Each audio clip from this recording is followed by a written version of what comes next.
मुर्दाबाद मुर्दाबाद मुर्दाबाद मुर्दाबाद। नहीं तो होगा चक्का जाम, नहीं तो होगा चक्का। सरकार की कितनी बेशर्मी है इसका अंदाजा तब लग जाएगा कि जहां एक तरफ 5 माह से एनएचएम कर्मी को वेतन नहीं दिया जा रहा है, बुनियादी सुविधाएं नहीं दी जा रही है, उस परिस्थिति में एफआरएस सिस्टम के द्वारा आपके हाजिरी बही का अटेंडेंस लेने का फरमान जारी किया है। ये अविवेकपूर्ण है, ये अव्यवहारिक है। साथियों, हमारे मसौढ़ी क्षेत्र में खास करके और जहां भी ग्रामीण क्षेत्रों में जहां सीएचओ का पोस्टिंग है, जहां संविदा कर्मी का पोस्टिंग है, ब्रांच रोड से जाने में कम से कम 2 से 3 किलोमीटर पैदल रोज चलती है और छोटे छोटे बच्चों का टीकाकरण करवाती है और उसके बाद वापस आती है। अभी हाल ही में एक मेरा क्षेत्र है चरमा, वहाँ हर टेउना पानी लगता है और सेंटर बंद रहता है। उसके बाद आप एफआरएस सिस्टम से किसका तस्वीर आप देखना चाहते हैं? साथियों, ये अफसरशाही है।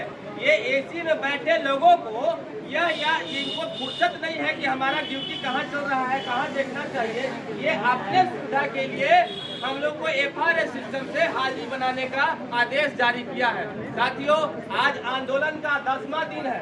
इसी तरह प्रखंडों में क्योंकि राज्य कमेटी का यह डिसीजन है, अब पूरे राज्य में हमारा क्रांति फैल रहा है, तो कुछ बीच के बिचौलिए जो है, जो सरकार के प्रतिनिधि है, वो मजदूर के हक में सोचने वाले प्रतिनिधि नहीं है, उनके द्वारा आंदोलन को दिग्भ्रमित किया जा रहा है। कभी सामने मसाल के नाम पर, कभी सरकार के प्रतिनिधि बन के सरकार से वार्ता के नाम पर हड़ताल करने की कोशिश की जा रही है। साथियों, हम 116 दिन आशा का हड़ताल लोकमान जी के नेतृत्व में 35 दिन 36 दिन करके जीते हैं और आगे भी जीतेंगे। इसलिए साथियों, किसी के बहकावे में मत आइए। आपका आंदोलन एकदम सटीक है, आपका आंदोलन एकदम सक्सेसफुल है, इसलिए थोड़ा घबराने की जरूरत नहीं है। आदमी कोशिश करना उस समय छोड़ देता है जब नदी के बीचों बीच पहुंच जाता है। आप सोच लीजिए, आप नदी के बीचों बीच खड़ा है, जितना आपको वापस आने में टाइम लगेगा उतना ही प्रयास आपको टपने में टाइम लगेगा। इस चीज को समझिए और इसी तरह संगठित होकर लड़िए और अधिकार के लिए भारत का इतिहास रहा है, भारत के इतिहास में अधिकार के लिए हम लोग लड़े हैं और जीते हैं। इनकलाब जिंदाबाद।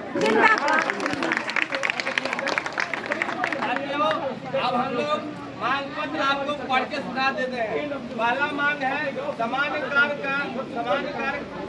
कार्य के बदले समान वेतन दिया जाए। अब माह अप्रैल से बकाया वेतन मानदेय का भुगतान अविलंब किया जाए। एनएचएम कर्मी को स्मार्टफोन से एफआरएस उपस्थिति दर्ज करने का अव्यवहारिक अविवेकपूर्ण फैसलों को वापस लिया जाए। स्वास्थ्य केंद्रों पर अस्थायी भवन, आवासीय सुविधा, शौचालय, पेयजल, बिजली, इंटरनेट जैसी बुनियादी सुविधा सुनिश्चित किया जाए। राज्य स्वास्थ्य समिति बिहार द्वारा निर्गत पटना 31/4/24 के मानदेय बढ़ोतरी को दुर्भाग्यपूर्ण आदेश को अविलंब सुधार किया जाए। एनएचएम सभी कर्मी को अशोक चौधरी की अध्यक्षता में उच्च स्तरीय अनुशंसा को लागू किया जाए। राष्ट्रीय स्वास्थ्य मिशन के तहत संविदा पर कार्यरत कर्मियों को राज्य कर्मी का दर्जा दिया जाए। एनएचएम कर्मी एवं अन्य के भांति सीएचओ के रूप में वेतन मानदेय के सुविधा का लाभ दिया जाए। कार्यस्थल पर महिलाओं कर्मी की सुरक्षा की गारंटी दिया जाए।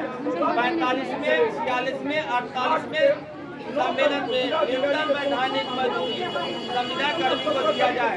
साथियों, 45वें और 46वें श्रम सम्मेलन में यह सरकार द्वारा कहा गया था कि हम न्यूनतम वैधानिक मजदूरी जो होगा उसको लागू करेंगे, लेकिन आज का संविदा पर कार्यरत एनएम और सीएचओ का एनएम 800 रुपया प्रतिदिन से कम है, जो दुर्भाग्य की बात है। एफआरएस एनसीडी ब्लड बैंक में कार्यरत कर्मियों को बढ़ोतरी को दूर एवं परिवार कल्याण के पद पर समायोजित किया जाए। भारत सरकार द्वारा स्वास्थ्य मंत्रालय एवं परिवार कल्याण के विभाग के निर्देश पर एनएचएम कर्मी दिनांक 29 अगस्त के निर्देशानुसार CSC के निर्देशानुसार बिहार में CHOS के कैडर का निर्माण करते हुए जल्द से जल्द नियमित किया जाए।